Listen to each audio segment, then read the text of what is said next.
గలతీయులకు రాసిన పత్రిక 5వ అధ్యాయము 25-26 వచనాలు నేనే చదువుతా ఉన్నాను.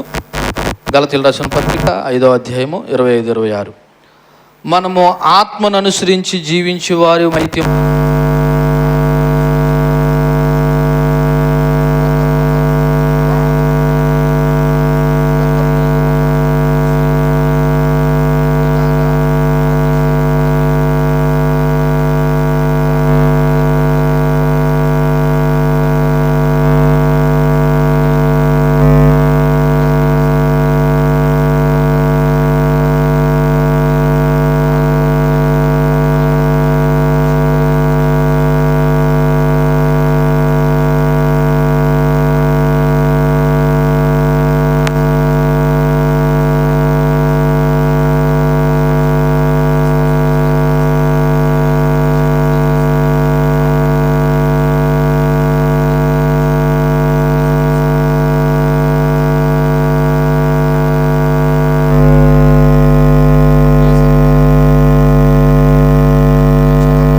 అయితే ఉన్నటువంటి 25వ వచనంలో మనము ఆత్మను అనుసరించి అంటే ఇక్కడ ఆత్మ అనే ఒక మాట ఒకటి ఉంది.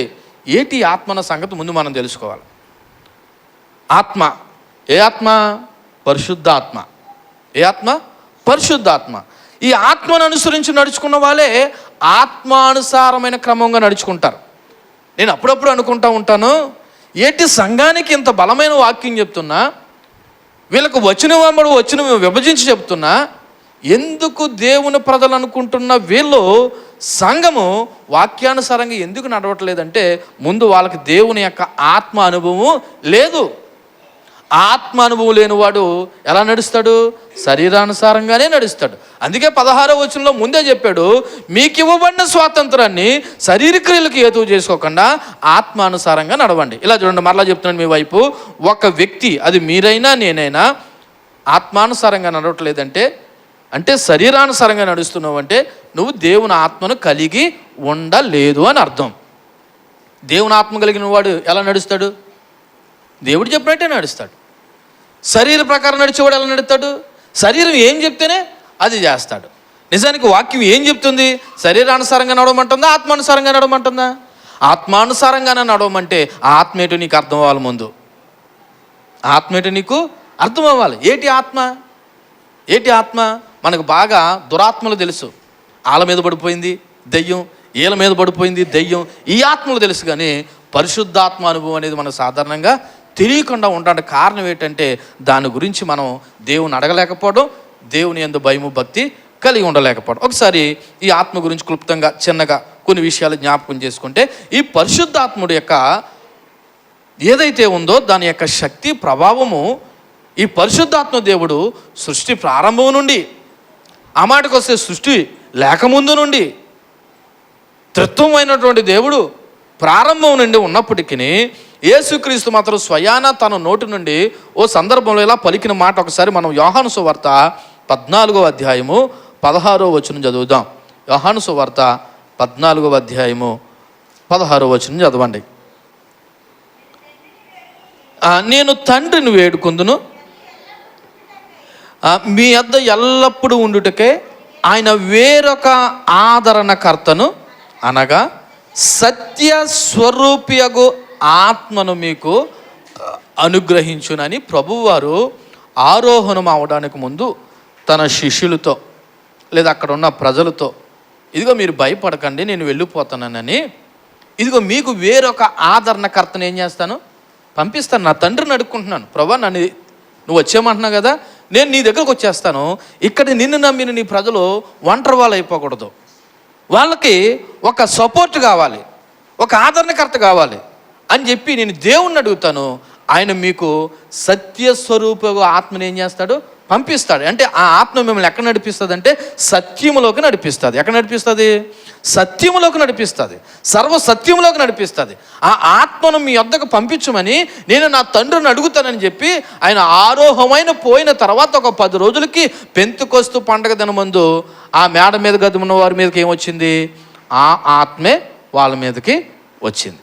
అంటే ఇక్కడ పరిశుద్ధాత్మ యొక్క పాత్ర మనం ఆలోచన చేస్తే, దేవుడు తన ప్రజలకి ఇచ్చేటువంటి ఒక బలమైన సపోర్టు, ఒక బలమైన ఆధారం. సో ఈ ఆత్మ కలిగిన వారే ఆత్మానుసారంగా నడుచుకుంటారు. పెంతెకొస్తు పండగ దినమందు పేతురు వాక్యం చెప్తుండగా, లేకపోతే పేతురు అప్పటికి ఇంకా వాక్యం చెప్పలేదు కానీ వాళ్ళందరూ ఏకీభవించి ప్రార్థన చేస్తుండగా వాళ్ళ మీదకి ఏమొచ్చిందంటే పరిశుద్ధాత్ముడు వచ్చాడు. పరిశుద్ధాత్ముడు వచ్చిన తర్వాత వాళ్ళ విధి విధానాలు మారిపోయాయి, వాళ్ళ పద్ధతులు మారిపోయాయి, వాళ్ళ విధానాలు మారిపోయాయి, వాళ్ళ యాటిట్యూడ్ మారిపోయింది, వాళ్ళ మాట మారిపోయింది, వాళ్ళ ప్రవర్తన మారిపోయింది, వాళ్ళ తీరు మారిపోయింది, అన్నీ మారిపోయి ఎలా మారిపోయాయి అంటే ఆత్మానుసారంగా మారిపోయాయి. దేవునికి మహిమ కలుగును గాక. ఎలా మారిపోయండి? ఆత్మానుసారంగా మారిపోయి. మరి ఎందుకు ఇన్ని రోజులు ప్రభువుని నమ్ముకున్న మన క్రియలు, మన ఆలోచనలు, మన తలంపులు, మన ఉద్దేశాలు, మన యాటిట్యూడ్, మన ప్రవర్తన ఎందుకు మారట్లేదంటే ఆత్మను నువ్వు పొందుకోలేదు, లేదా ఆత్మను నువ్వు దేవుణ్ణి అడగలేదు.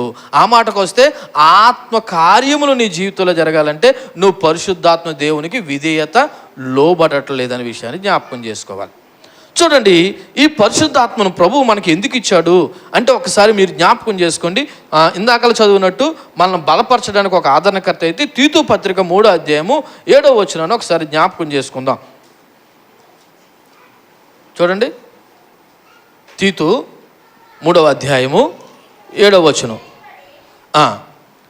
నీతిమంతులమని మనమాయన కృప వలన నీతిమంతులమని తీర్చబడి నిత్య జీవమును గూర్చిన నిరీక్షణను బట్టి దానికి వారసులగుటకే ఆ పరిశుద్ధాత్మను మన రక్షకుడైన యేసుక్రీస్తు ద్వారా ఆయన మన మీద ఎలా ఉంచాడంట? సమృద్ధిగా కుమ్మరించాడు.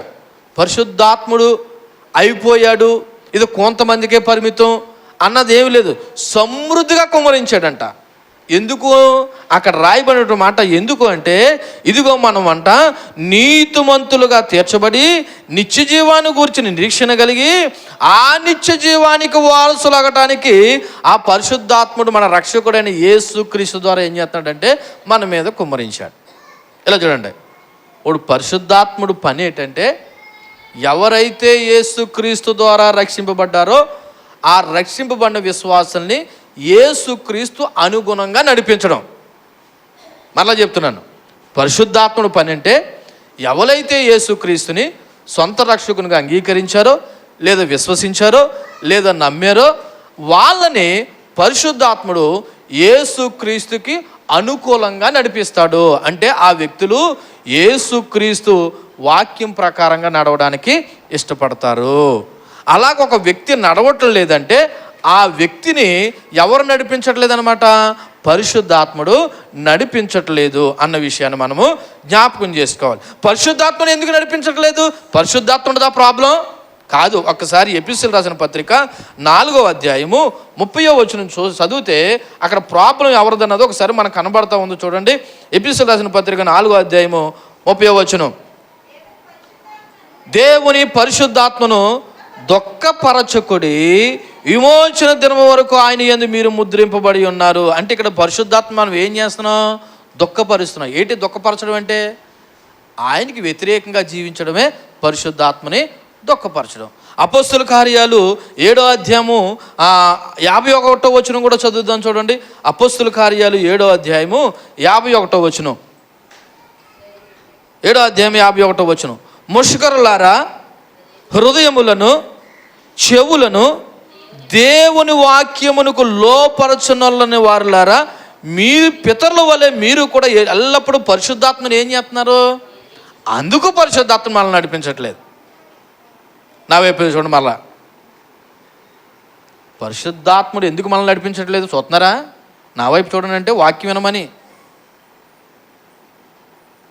పరిశుద్ధాత్ముడు ఎందుకు నడిపించట్లేదంటే, ఇదిగో మీరు కూడా మీ పితరుల వలె వాక్యానికి లోబట్టలేదు. దేనికి లోబట్టలేదు? వాక్యానికి లోబట్టలేదు. వాక్యానికి లోబడలేకపోవడం వల్ల పరిశుద్ధాత్మ మిమ్మల్ని ఏం చేయట్లేదు? నడిపించట్లేదు. ఇప్పుడు పరిశుద్ధాత్మ ప్రాబ్లం కాదు. మీకు ఇంకా అర్థమయ్యేలా చెప్తా. విశాఖపట్నంలో ట్రైన్ బయలుదేరిందండి, హైదరాబాద్ వెళ్తుందండి. ఎక్కాలంటే స్టేషన్ నువ్వు వెళ్ళాలా, ట్రైన్ నీ దగ్గరకు వస్తుందా? మనమే స్టేషన్ దగ్గరికి వెళ్ళాలి. ఈ ట్రైను విశాఖపట్నం దగ్గర బయలుదేరి హైదరాబాద్కి వెళ్తుంది. ఈ వెళ్ళే క్రమంలో ఎవరైతే ఆ ట్రైన్ నమ్మి ఆ డ్రైవర్ని నమ్మి నా ప్రయాణం కొనసాగుతుందని విశ్వసించి జర్నీ చేస్తారో వాళ్ళందరూ గమ్యస్థానానికి వెళ్తారు. అలాగే పరిశుద్ధాత్మను నమ్మి విశ్వసించి ఎవరైతే ఆయనకు లోబడతాడో ఆ పరిశుద్ధాత్మను గమ్యస్థానానికి తీసుకెళ్తాడు. లేదండి ట్రైన్ మా ఇంటికి రావాలంటే రాదు. ఎందుకంటే ప్రభుత్వం ఆ వెసులుబాటు ఇవ్వలేదు, ఆ వసతి లేదు. మనమే ఎక్కడికి వెళ్ళాలా? అలాగే మనమే దేవుడు వాక్యానికి లోబడాలా.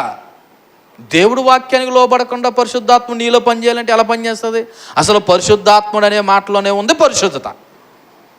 ఆ పరిశుద్ధత లేనివాడి దగ్గరికి వచ్చి నడిపించమంటే పరిశుద్ధాత్మని ఎలా నడిపిస్తాడు?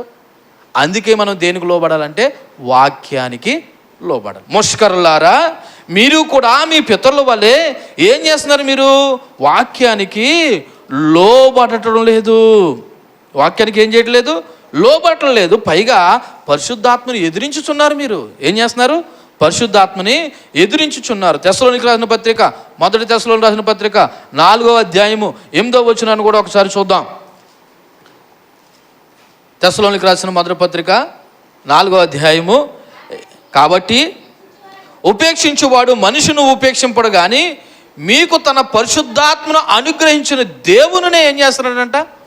ఉపేక్షించుతున్నాడు. పరిశుద్ధాత్మను ఉపేక్షించడం అంటే అది అనుగ్రహించిన దేవుణ్ణే మనం ఏం చేస్తున్నామంట? ఇలా చూడండి నా వైపు. ఇందాక చెప్పాను, మరలా చెప్తున్నాను. పరిశుద్ధాత్ముడు యేసుక్రీస్తు ద్వారా నమ్మిని విశ్వసించిన వారి మీదకి వస్తాడండి, లేదా నడిపిస్తాడండి. అంటే ఆ అనుభవంలోకి మనల్ని నడిపిస్తాడు. ఇప్పుడు ఈ పరిశుద్ధాత్ముడు మనలో పనిచేయడానికి కారణం ఎవరంటే యేసుక్రీస్తు. ఇప్పుడు పరిశుద్ధాత్మను వ్యతిరేకిస్తున్నావంటే నువ్వు ఎవరిని వ్యతిరేకిస్తున్నావు అని అర్థం? డైరెక్ట్గా యేసుక్రీస్తునే వ్యతిరేకిస్తున్నాం. ఇప్పుడు యేసుక్రీస్తుని వ్యతిరేకించడం వల్ల మనము ఆత్మానుసారంగా ఏం చేయలేకపోతున్నాం, నడవలేకపోతున్నాం. అందుకనే పాపము ఇదిగో దావీదు ఇలా ప్రార్థన చేశాడు. ఏమని ప్రార్థన చేశాడు? 51వ కీర్తన 11వ వచనం. 51వ కీర్తన 11వ వచనం ఏమని రాయబడి ఉంది? నీ సన్నిధిలో నుండి నన్ను త్రోసివేయకము, నీ పరిశుద్ధాత్మను నా యొద్ద నుండి తీసివేయకము. పరిశుద్ధాత్ముడు కానీ నా యొద్ద నుండి పోయాడంటే నేను మీ వాక్యానుసారంగా నడవడం నా వల్ల కాదు.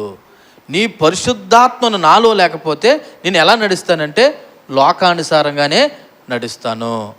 కాబట్టి మీరు నా దగ్గర నుండి ఏం తీసేయొద్దని బ్రతిమాలుకుంటున్నాడు దావీదు? చెప్పండమ్మా. పరిశుద్ధాత్మను తీసివేయొద్దని చెప్తున్నాడు. పరిశుద్ధాత్మను ఏం తీయొద్దని చెప్తున్నాడు అంటే దీన్ని బట్టి అర్థం చేసుకోండి, పరిశుద్ధాత్మను మనలో లేకపోతే, మనతో లేకపోతే మనము వాక్యానుసారంగా నడవలేము. ఇప్పుడు మీ అందరికీ గుర్తు చేస్తూ ఉన్నాను, ఎవరైతే లోకానుసారంగా నడుస్తున్నారో వాళ్ళందరూ కూడా పరిశుద్ధాత్మను ధిక్కరిస్తున్నారు, వద్దనుకుంటున్నారు, ఎదురిస్తున్నారు. ఓ రకంగా చెప్పాలంటే పరిశుద్ధాత్మ కావాలని దేవుణ్ణి అడగటం లేదు. కానీ దావీదు భక్తుడు మాత్రం, అయ్యా నీ సన్నిధిలో నుండి నన్ను త్రోసివేయకు, నీ పరిశుద్ధాత్మను నా యొద్ద నుండి తీసివేయకని ప్రార్థన చేస్తున్నాడు. దీన్ని బట్టి మీరు అర్థం చేసుకోండి, పరిశుద్ధాత్ముడి యొక్క సహాయము మనకి ఎంత అవసరం అన్నది ఒకసారి ఆలోచన చేయాలా. ఎవరి సహాయము మాట్లాడరే? పరిశుద్ధాత్ముడి యొక్క సహాయం. ఎందుకని? ప్రజెంట్ మన మధ్య నుండి మనతో మాట్లాడి మనల్ని నడిపించేది ఏంటి? పరిశుద్ధాత్ముడు. ఆయన అన్నాడు కదా, నేను వేరొక ఆదరణకర్తను మీ కొరకు పంపిస్తాను, నేను వెళ్ళిపోతున్నాను అంటే ఇప్పుడు ప్రజెంట్ మనల్ని నడిపించేది ఏంటన్నమాట అంటే యేసుక్రీస్తు ప్రమేయం లేదా, తండ్రి అయిన దేవుడు ప్రమేయం లేదా? ఉంది, అది వేరే విషయం. అట్ ప్రజెంట్ మనము పరిశుద్ధాత్మ యొక్క సహాయం ద్వారా ఈ భూమి మీద ఆయన పిల్లలుగా బ్రతకాలి. అందుకు నీకు నాకు మన అందరికీ కావాల్సింది ఏంటన్నమాట? పరిశుద్ధాత్మ. ఓకే, ఇప్పుడు రండి మరలా గలతీయులకు రాసిన పత్రిక 5వ అధ్యాయము 25వ వచనం. మనము ఆత్మను అనుసరించి జీవించు వారిమైతిమా. ఇప్పుడు అదే ఆత్మను అనుసరించి ఎలా నడవాలంట? క్రమముగా నడుచుకుందాము. అంటే విశ్వాసులందరికీ, అనగా క్రీస్తు యేసు సంబంధులకి దేవుని ఆత్మ మనకి ఆధ్యాత్మిక జీవాన్ని ఇచ్చాడండి. ఏ జీవాన్ని ఇచ్చాడు? ఆధ్యాత్మిక జీవాన్ని ఇచ్చాడు. ఒకసారి యోహాను సువార్త 3వ అధ్యాయము 5-8 వచనాలు చూద్దాం. యోహాను సువార్త 3వ అధ్యాయము 5వ వచనాన్ని చదువుదాం. 3వ అధ్యాయము ఇట్లా అన్నాడు, ఒకడు నీటి మూలంగాను ఆత్మ మూలంగాను జన్మింతేనే కానీ దేవుని రాజ్యంలో ప్రవేశింపలేడని నీతో నిశ్చయంగా చెప్పుచున్నాను. శరీరం మూలంగా జన్మించింది శరీరమును, ఆత్మ మూలంగా జన్మించినది ఆత్మయై ఉన్నది. అంటే ఇప్పుడు ఆత్మ మూలంగా జన్మించిన వారే ఆత్మానుసారంగా నడుస్తారు. మళ్ళా చెప్తున్నాను, ఆత్మ మూలంగా జన్మించిన వారే ఆత్మానుసారంగా నడుస్తాడు. ఇది ఏ సందర్భంలో చెప్పాడు? నికోదేముతో మాట్లాడుతూ, బావు మరలా కొత్తగా జన్మించాలన్నాడు. మరలా కొత్తగా జన్మించాలంటే నేను తల్లి గర్భంలోకి ఎలా వెళ్తానంటే, అప్పుడు అన్నాడు, నువ్వు తల్లి గర్భంలోకి వెళ్ళొద్దు, నువ్వు ఆత్మానుసారంగా జన్మిస్తే నువ్వు కొత్తగా జన్మించినట్టే అన్నాడు. ఆత్మానుసారంగా ఎలా జన్మిస్తామంటే, ఇదిగో ఎవడైతే యేసు ప్రభు దేవుడని నోటితో ఒప్పుకొని మృతుల్లో నుండి లేచాడని విశ్వసిస్తాడో హృదయంలో, వాడు రక్షణ పొందుకుంటాడు. దేవుని అంగీకరించిన వాడు దేవుని ఆత్మను కలిగి ఉన్నవాడు. కాబట్టి ఇక్కడున్న మనం అందరముకి కూడా దేవుడు ఒక ఆధ్యాత్మిక జీవాన్ని ఇచ్చాడు. ఇది నిజం. కాబట్టి ఆ పరిశుద్ధాత్మను నడిపించిన చోటుకల్లా ఆయనతో పాటు అడుగులేస్తూ వెళ్ళాలి. ఎవరు నడిపించిన చోటుకల్లా? ఎందుకని? కొరింథీయులకు రాసిన పత్రిక 6వ అధ్యాయం 19లో ఉంటుంది, నువ్వు నీ సొత్తు కాదు, దేవుడు నిన్ను విలువ పెట్టి కొన్నాడు. ఇప్పుడు మనం మన సొత్తు కాదైనప్పుడు, మనల్ని దేవుడు కొన్నప్పుడు ఇప్పుడు ఎవరి మాట ఆలకించాలా? మనల్ని ఎవరైతే కొన్నాడో ఆయన మాటే ఆలకించాలి. కాబట్టి ఇదిగో మనం పరిశుద్ధాత్మను నడిపించిన చోటుకల్లా నువ్వు నడుస్తున్నావంటే, అడుగులు వేస్తున్నావంటే నువ్వు పరిశుద్ధాత్మకు లోబడుతున్నావని అర్థం. ఎలా జీవిస్తేనే శరీర స్వభావంపై విజయం సాధిస్తామండి. ఎలా జీవిస్తేనే మాట్లాడరే? ఎలా జీవిస్తేనే?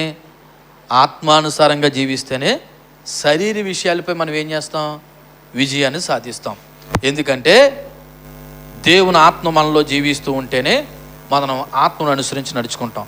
పౌలు ఇట్టి సంబంధాన్ని ఇక్కడ ఎందుకు గుర్తు చేశాడు?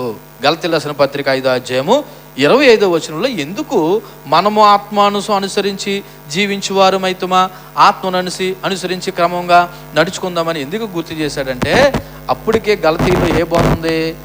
మనం ఆత్మను అనుసరించి నడుచుకోవడం కాదు, ధర్మశాస్త్రాన్ని అనుసరించి నడుచుకోవాలని ఒక దుర్బోధ ఉంది.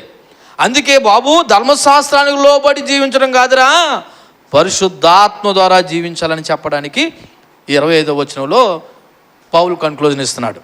ఏమని?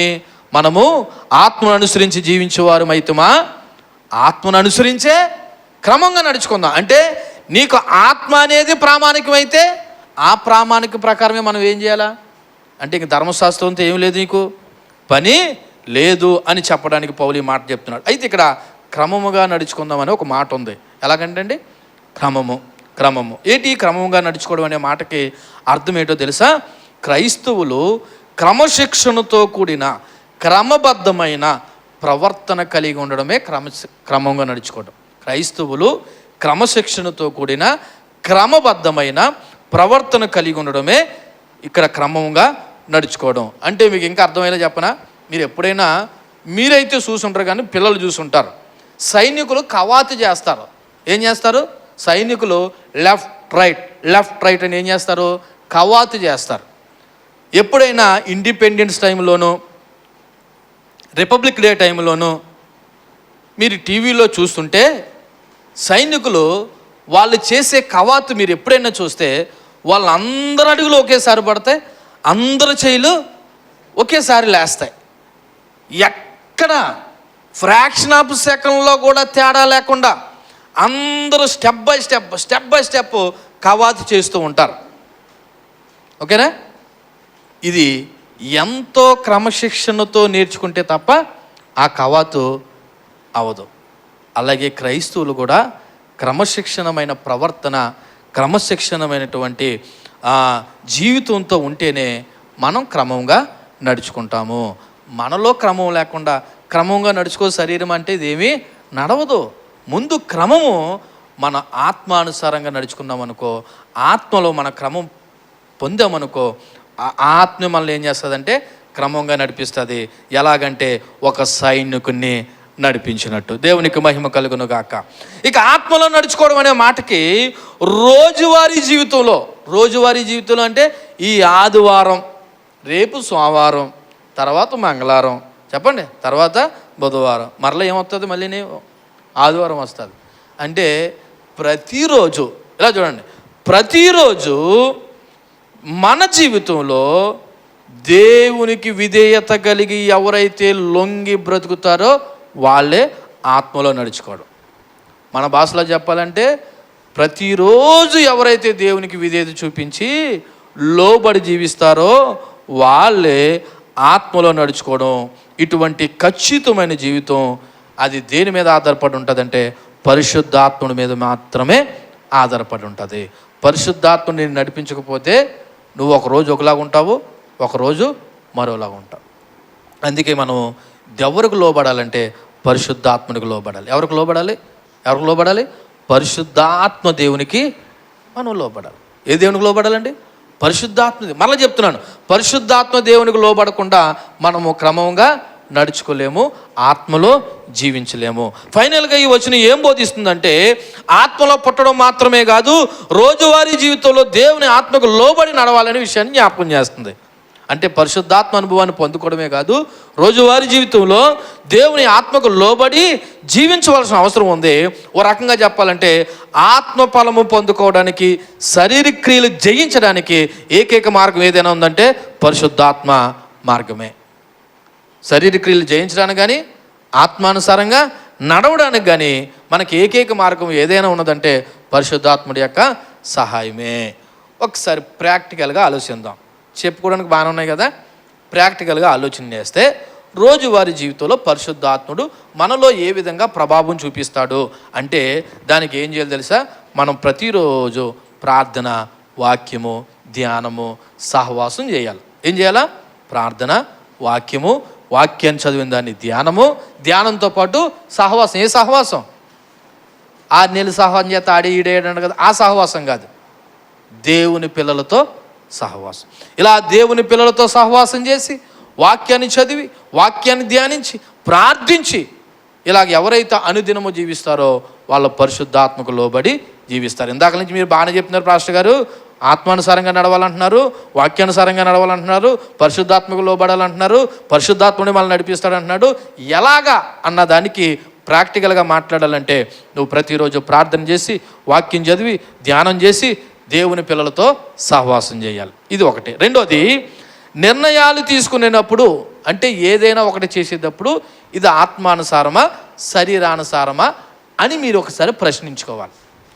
రెండోది చెప్తున్నాను, ఒకసారి మీరు అందరూ ఏదైనా నిర్ణయాలు తీసుకోవాలా, ఏదైనా ఒక కార్యక్రమం చేయాలా, ఏదైనా ఒక ఫంక్షన్ చేయాలా, చెయ్యాలనుకుని ఇష్టం వచ్చినట్టు చేసేయడం కాదు.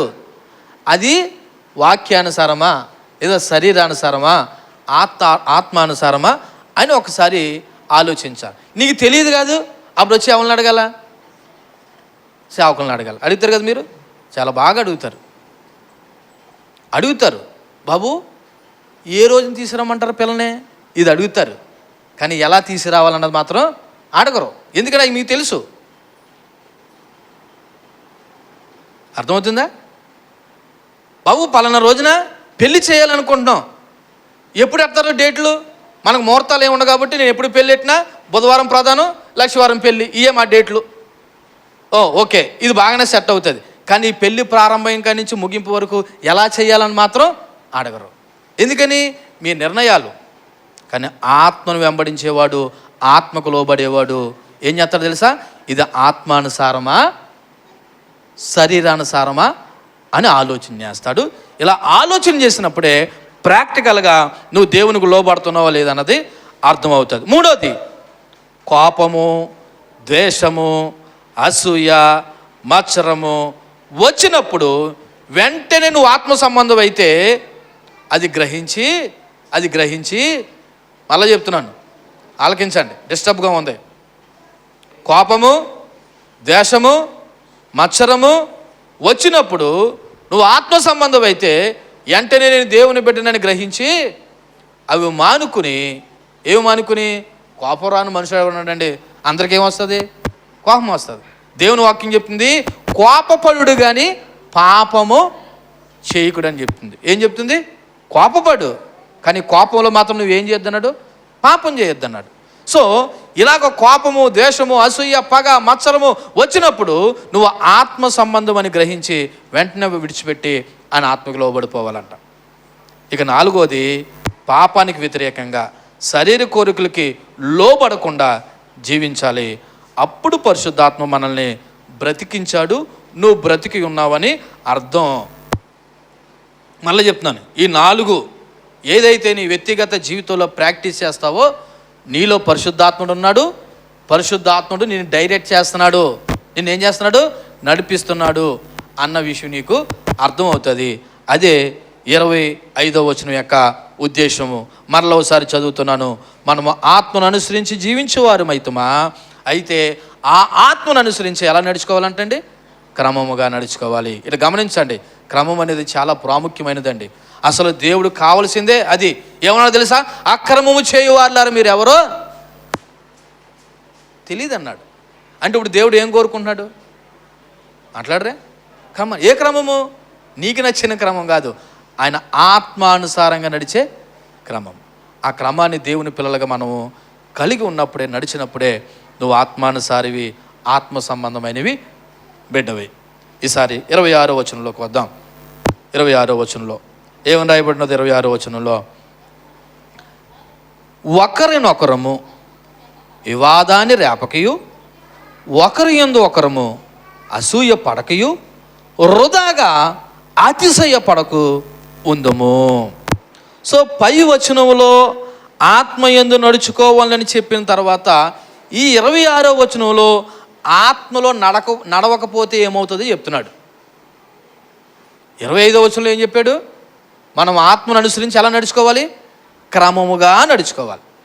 ఇప్పుడు క్రమముగా నడుచుకోవాలని చెప్పిన తర్వాత ఇదే ఆత్మలో నడకపోతే ఏమవుతుందో ఒక ఉదాహరణగా చూపిస్తున్నాడు పౌలు. ఇక్కడ ఆత్మఫలం లేని జీవితంలో 3 ప్రమాదకరమైన విషయాలు ఇక్కడ సులభంగా జ్ఞాపకం చేస్తున్నాడు. అంటే ఆత్మానుసారంగా నడవకపోతే జరిగే ప్రమాదం ఏటో, నష్టం ఏటో ఇక్కడ 3 విషయాలు జ్ఞాపకం చేస్తున్నాడు. అందులోనంట వ్యర్థమైన గర్వం అంట మొదలది. ఏంటి? వ్యర్థమైన గర్వం. దీని గ్రీకు భాషలో కినోడాక్సియా అన్నారు. అంటే ఏంటో తెలుసా? నేనే గొప్ప. ఏంటి? ఈ సంఘంలో నేనే గొప్ప, ఈ ఊర్లో నేనే గొప్ప, ఈ పేటలో నేనే గొప్ప అనేదే గర్వం. ఈ గర్వం అంట వ్యర్థమైన గర్వం అంట. ఏ గర్వం అంట? ఈ గర్వం వల్ల నీకేమీ కలిసి వచ్చేది లేదు. ఇది ఆత్మ జీవితానికి పూర్తి వ్యతిరేకమైనది. ఇలా చూడండి, నేనే గొప్ప అనే గర్వం ఎప్పుడైతే వచ్చిందో వాడు ఆత్మ వ్యతిరేకి. ఏ ఆత్మ వ్యతిరేకి? పరిశుద్ధ ఆత్మ వ్యతిరేకి. ఒక విషయం చెప్పనా? సాతాను అనబడుతున్న లూసిఫర్లో కలిగిన మొట్టమొదటి పాప బీజం ఏంటో తెలుసా? నేనే గొప్ప, దేవుడి కంటే గొప్ప. ఇలాగ దేవుని పిల్లలు అనబడుతున్న వారిలో కూడా ఇటువంటి అవివేకమైన అజ్ఞానంతో కూడిన ఈ గర్వంగానే ఉంటే గుర్తుపెట్టుకో, నువ్వంట ఆత్మ జీవితానికి పూర్తి వ్యతిరేకంగా ఉన్నావంట. ఏ జీవితానికి? పరిశుద్ధాత్మ జీవితానికి వ్యతిరేకంగా ఉన్నావు. ఎందుకంటే ఆత్మలో నడిచేవాడు అంటాడంట, ఏదో నడిచేవాడు ఆత్మానుసారంగా నడిచేవాడు అంటాడంట, నాలో ఏమీ లేదయ్యా అంతా నీ కృపయా అంటాడంట. ఏమంటాడంట? నాలో ఏమీ లేదయ్యా అంతా నీ కృప. మనం పాటలు మాత్రమే పాడతాం. ఏమని? నాలో ఏమీ లేదు అంతా నీ కృప అని. అది పాటల్లో కాదు, బ్రతుకులో చూపించమని దేవుడు చెప్తున్నాడు. గర్వం ఉన్నవాడు అలాగ అనలేడు. ఆ గర్వం ఉన్నవాడు ఆత్మ వ్యతిరేకి. కానీ దేవుని పిల్లలు అనబడుతున్న మనము ఏమనాలి తెలుసా? ఆత్మలో నడిచేవాడు తనలో ఏమీ లేదని అంతా క్రీస్తు ద్వారా ఆయన గుర్తించుకుంటాడంట. అందుకే మనకి గలతీయులు రాసిన పత్రిక ఆ పక్క పేజీ 6వ అధ్యాయము 6వ అధ్యాయం 14వ వచనం చూడండి. 6వ అధ్యాయం 14వ వచనంలో, అయితే మన ప్రభువైన యేసుక్రీస్తు సిలువ యందు తప్ప మరి దేని యందును అతిశయించుటకు నాకు దూరం అవునుగాక. దాని వలన నాకు లోకమునకు నేనును సిలువ వేయబడి ఉన్నాను. మనము దేని విషయంలోనూ గర్వించడానికి అర్హులము కాదు. ఇక్కడ ఒక విషయాన్ని జ్ఞాపకం చేస్తున్నాను. ఒకరినొకరు మనం చాలా గౌరవించుకుంటూ ఉండాలి తప్ప గర్విష్ఠులుగా బ్రతకూడదు. రెండో మాట, ఈ 5వ అధ్యాయం 26వ వచనంలో మాట్లాడిన రెండో మాట ఏంటంటే, ఒకరినొకరు రెచ్చగొట్టుకోకూడదంట. ఏం చేయకూడదంట? రెచ్చగొట్టుకోకూడదంట. అంటే అర్థం ఏంటో తెలుసా? ఒకరినొకరు సవాలు చేసుకోకూడదంట. నువ్వు నాకంటే గొప్ప లేదా నీకంటే గొప్ప అని పోటీ పడకూడదంట. అక్కడ అన్నది కదా, అక్కడ ఏమనుంది? ఒకరినొకరు వివాదమును రేపకయో. ఈ రకమైన భావన సంఘంలో చాలా హాని చేస్తుందంటండి.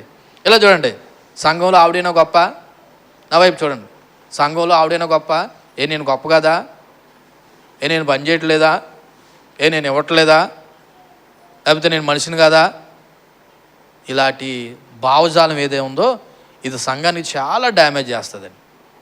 అందుకే ఒకరినొకరు మనం ఏం చేసుకోకూడదు? వివాదాలు.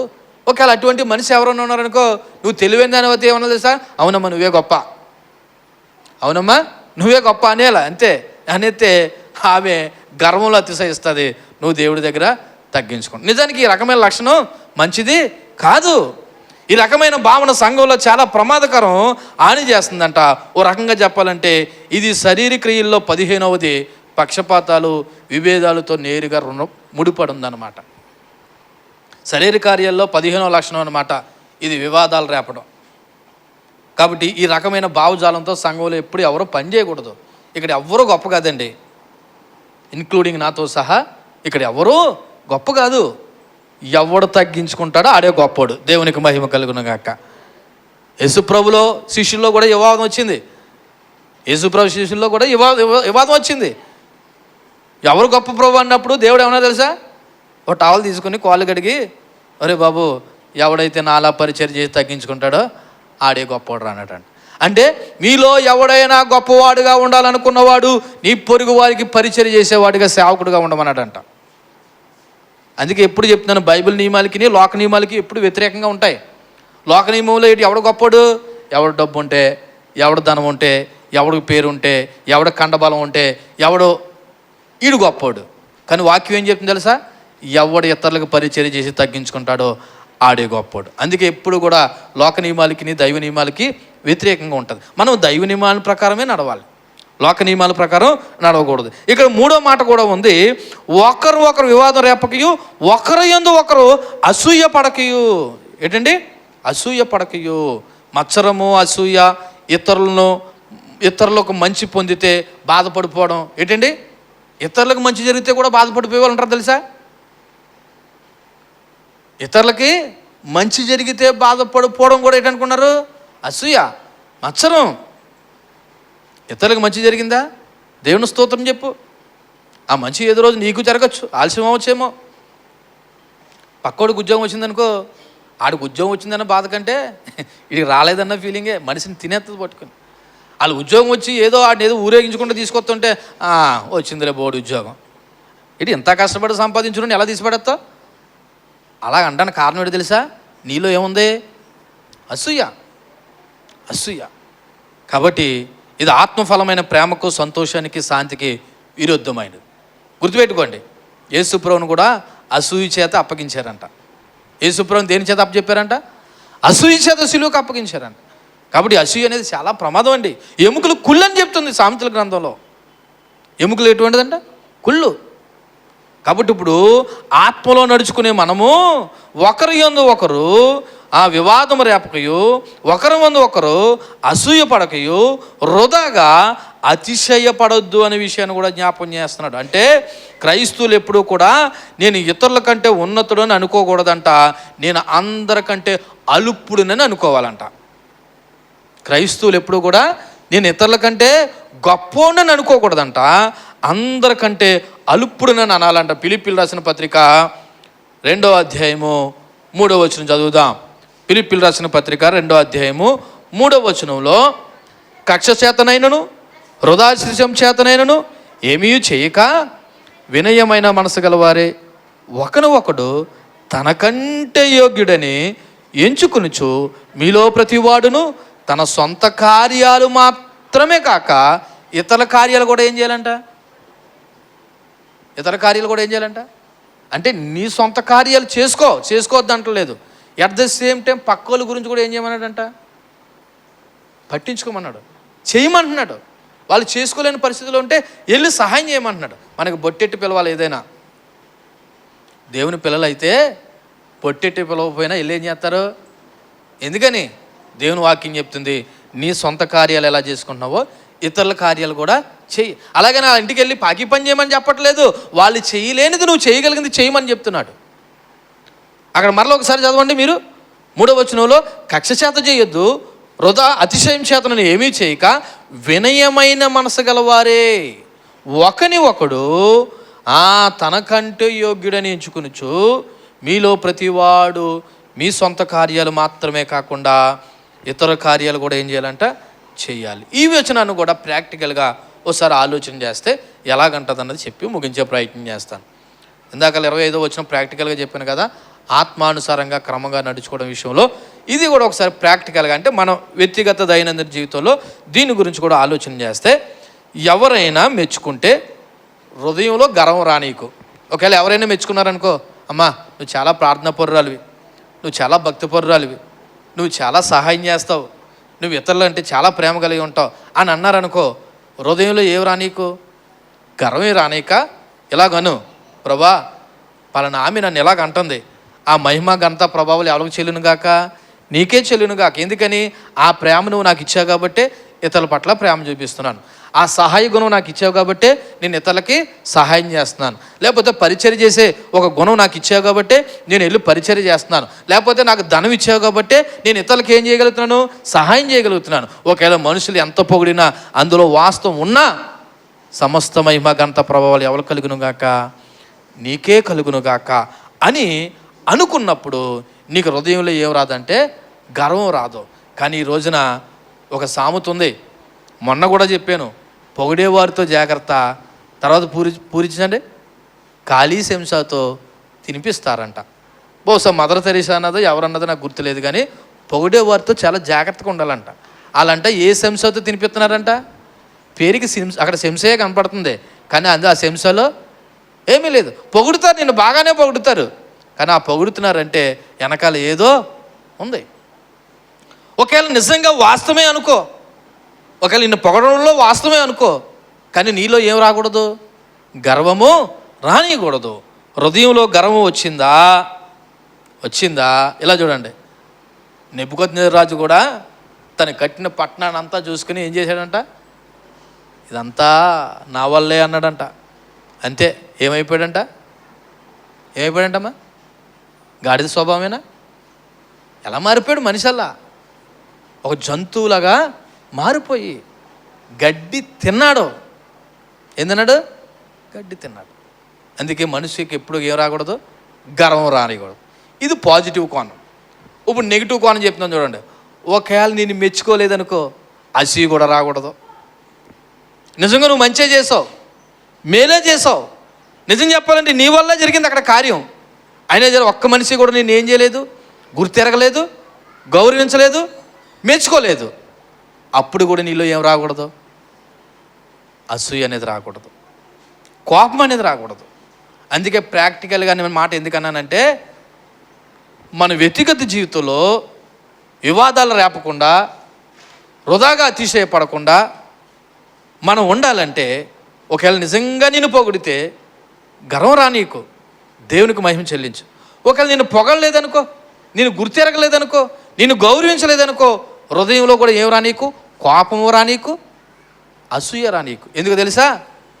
నిన్ను ఎవరు గుర్తించినా గుర్తించకపోయినా ఎవరు గుర్తు చేస్తున్నారు? నువ్వు చేసిన పనిని ఎవరు మెచ్చుకున్నా మెచ్చుకోకపోయినా ఎవరు మెచ్చుకుంటున్నారు? అందుకే ఒక విషయం చెప్పమంటారు, ఇక్కడ స్టేజ్ మీద కనబడే వాళ్ళు ఎక్కువైపోయారు తప్ప స్టేజ్ వెనకాల ప్రార్థించే వాళ్ళు తక్కువైపోతున్నారు ఈ రోజున.